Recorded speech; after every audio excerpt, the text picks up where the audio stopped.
ఏటి ఒక్కరైనా ఆపట్లేదు.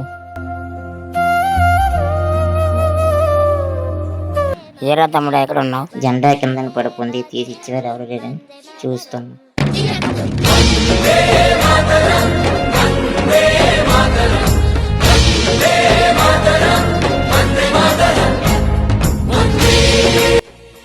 తమ్ముడు, మన జాతీయ జెండా ఉండవలసింది నేలపైన కాదు, గాలిలో ఎగరాలి, అర్థమైందా? ఎన్జీ క్రియేటివిటీ ఫ్యామిలీ తరఫున అందరికీ స్వాతంత్ర దినోత్సవ శుభాకాంక్షలు. జై హింద్.